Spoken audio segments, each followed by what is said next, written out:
Your attitude determines your altitude. Yan ang topic natin ngayon mga ka-professionals. I'm Dennis Santa Maria, your procurement mentor.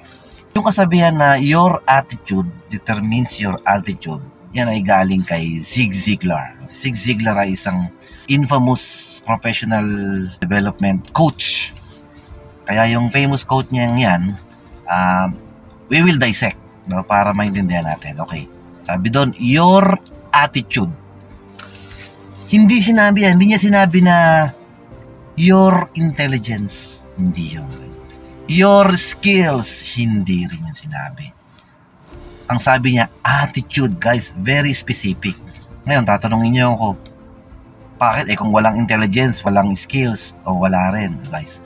Kasi guys, meaning nun, guys, if you have that intelligence and then you have that skills, you are qualified.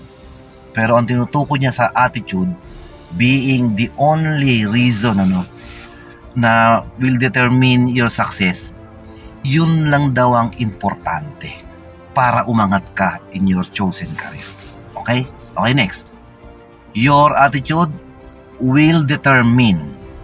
So the word determine, guys, meaning it's an indicator. The sole basis, guys, will dictate kung papalitan natin ng mga salitang determine. So your attitude, guys, will dictate. Your attitude will tell you kung gaanong altitude ang madarating mo. So what is altitude? So altitude, guys, is kadalasan ginagamit yan ng mga sa aeroplano, guys.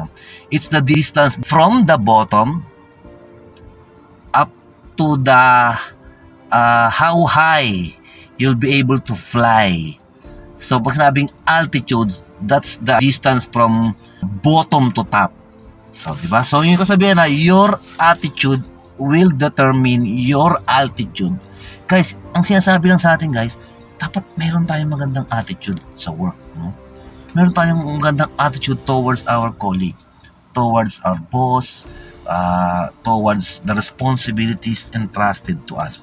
Because your attitude will determine your altitude, will determine your success, guys.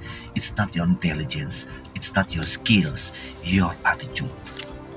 So, kung attitude ang magdidictate nung gaano kataas ang mararating mo o how high will you become successful.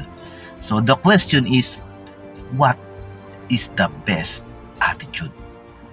So guys, according to the research, ayon sa mga experts, etong sasabihin ko sa inyo, guys, they attributed, so they agreed na ito'y galing kay Socrates, guys, the infamous Greek philosopher. Ayon kay Socrates, guys, the best attitude is gratitude. Okay? So kung if you want to have the best attitude, or if you want to achieve the highest level of success, guys, you need to exhibit the best attitude, which is gratitude. Meron ba kayo naalala, guys? Diba? Diba yun ang turo ng mga lolo't lola natin? Ipagpasalamat mo kung anong meron ka. Magpasalamat ka, ganyan ang pagkain natin. Magpasalamat ka, meron kang ganyan kita o meron kang ganyan experiences. Ipagpasalamat mo, guys. Kasi sabi nga ni Socrates, that's the best attitude. Gratitude, the best attitude, guys. Bakit siya the best? Siya yung tinatawag na the mother of all attitude. Lahat, guys, ng ibang attitude nang galing lang dyan sa pagiging grateful. Let's say na yung generosity, galing yan sa grateful. Grateful ka sa blessing, kaya ka nag-share, di ba? Kaya mo sinishare, kaya ka generous kasi grateful ka. So pasensyoso ka sa mga nangyayari sa buhay mo, masyado kang patient sa mga situations or bad experiences. Pasensyoso ka because you're grateful, guys. You see things beyond. Okay? Ano pa ba? Being honest, guys. Galing din dun yan sa gratefulness. Kaya ka It's easy for you to tell the truth. It's easy for you to tell, be honest. Because guys, you are grateful. You appreciate the things that you have. At ang pinakamahalaga sa lahat guys, pag grateful ka, hindi ka makakaramdam ng yung something is lacking, no? Kulang yung pera mo, kulang, di masarap yung pagkain mo. Hindi ka feeling poor. Because guys, lahat na-appreciate mo grateful ka Thank you, salamat. At ang ulam ko'y bagoong. Partneran ko ng mangga, ang sarap. Uy, salamat, may sardinas. Diba?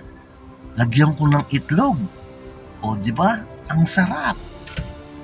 Pero kung di ka grateful guys, lahat na lang, fried chicken na, lechon na, umaangal ka pa, diba? Ano ba yan? Lechon? Cholesterol?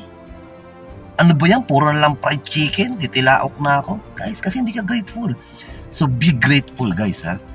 And that gratefulness, guys, kung i-connect mo sa topic natin, kung ang yung being grateful yung i-exhibit na attitude.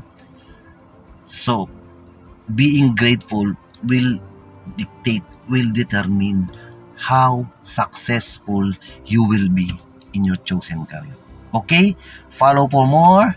I'm Dennis Santamaria, your procurement mentor.